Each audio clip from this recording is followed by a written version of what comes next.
Hey everyone! This weekend had a ton of ROM news hitting straight from the source. The devs had a worldwide global adventure livestream event, full of announcements relevant to all regions, with first look showcases and sneak peeks.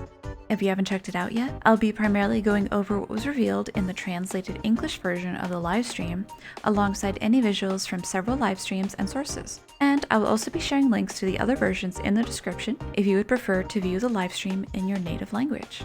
Today, we're just going to get straight to it. The first, and I would say most exciting reveal, was announcing a massive visual upgrade and overhaul. But this one is not just the cities and camera, but a full visual upgrade to pretty much everything. Jobs, costumes, mounts, cities, and even new areas to explore. Major changes to all maps are happening. Even areas such as the Guild Hall seem to be getting an amazing upgrade. Next, we got the official trailer of the major crisis now facing Prentera and the royal family. Their eldest son ascended to the throne, but has mysteriously died. Is this a murder mystery for us to investigate? We will be exploring a new area called the Royal Hunting Grounds alongside occultists to uncover what's threatening the royals. And with the announcement of occultists came the reveal of a new class, Soulbinder. Their description of skills definitely seemed to be a port over of the Soul Linker, which is another class we have been awaiting from the original Ragnarok Online MMORPG. However, this version seems a bit different with their visuals, wielding what looks to be Sais, which is a brand new weapon type. They can also wield staves, just like in the original PC version as well, and is a valid option if you're moving over from another magic attack class. Were you looking for more ancient gear? Well, get ready. The curator has uncovered a new island, which means a new dungeon. This will work similar to the current Komodo Museum, with some bosses for us to slaughter in the newly unveiled Lost Isle for different ancient equipment slots, namely garment, shoes, and accessories. The new dungeon will drop a new pink version of the coins for purchasing the new ancient gear, and you will need to farm in the new maps to receive new materials that can convert into the new blue dust for repair. The next went over talking about the battle and combat systems. It seems they want to work on simplifying and making things more flexible. They do not want players to spend so much time and effort on catching up with their character builds, and are looking to optimize the current experience. They confirmed that they are finishing up production on porting all additional jobs from the original PC version, and they'll be available in future updates. But they are also working on creating new and original classes. They hint at Runemaster Thanatos and Valkyrie Wrathcracy on having a major role in the first ever hero classes. They specifically mention that core skills will be limited to 6 at a time, and timing your skills activation will be much more valuable. Each hero will also have one ultimate skill powerful enough to turn the tide of battle. In small-scale PvP, synergy will also be different, with every class's role playing a part on the team.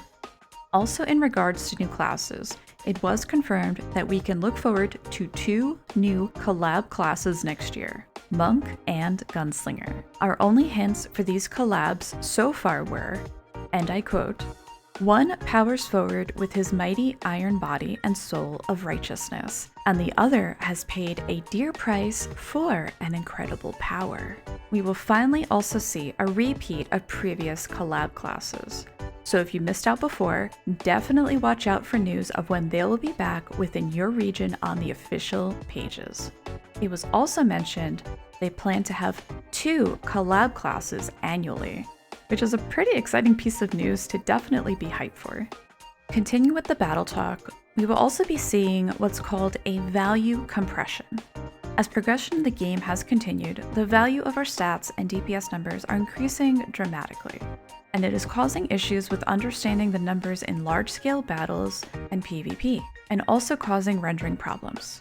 They decided to tone these things down and basically give us a stat squish. The actual formulas to things will not be changing, but the displayed values will be much more digestible and will be better optimized for large-scale battles such as Guild vs Guild. These changes will be affecting both players and the enemies that we face. They also did confirm Guild vs Guild will be completely reset and are finishing up the QA process of their new iteration of the battle. We will expect to see the new version sometime next year. More PvP news was the announcement of working on free creation rooms for 6v6 and 12v12, features optimization, live-streamed matches, and a class-specific PvP mode, alongside a cross-server competitive mode. There are also big plans to host a global tournament with $150,000 in prize outs. They also plan to give out permanent rewards as a token of honor. Another fun announcement was the announcement of a brand new theme song for the game, and that all the game music will be widely available on streaming platforms soon. There will also be release of the soundtrack on vinyl in the near future as well. And all of these changes are not far off. The Chinese beta servers already have it live on their realms, and information is being uncovered very quickly. Other regions should be looking forward to seeing these updates early next year. Now that we've gone over the information itself, I'd like to give some thoughts from my perspective. If you're only here for the information from the live stream, I still highly encourage you still check them out yourselves, and also take a moment to appreciate the new theme song and music video created for the next episode update. You can catch it at the end of the live stream video. Anything from here on out are my own opinions and speculations. I am actually pretty excited about the visual update, although I'm not sure if I agree with all the design changes with the jobs. Since we have a costume system anyway, I'm sure it won't be that big of a deal, but I do hope there is a final pass-through on some of them. I am very, very excited to see what they have decided to do with Guild vs. Guild. The current iteration of Guild vs. Guild just hasn't aged well in 3 years. There's several reasons for this, and while I can't speak for other regions, it's become quite a frustrating experience for some guilds and communities on global. I really hope the next update from the devs has more information on what they plan to do. Announcements for events such as global tournaments definitely sounds amazing. I have felt they are trying to connect with the communities across regions more lately, and I really hope that this continues in small and large-scale ideas and events that anyone can have access to, not just competitive players. Thanks so much for joining me for going over the upcoming episode information. Since the Chinese beta servers already have the update applied, more details about these changes should be out there very soon. What are you most looking forward to? Any ideas or speculations yourself on what's next in store? Feel free to let me know in the comments below. Remember to take care of yourselves, and let us guard the eternal love together.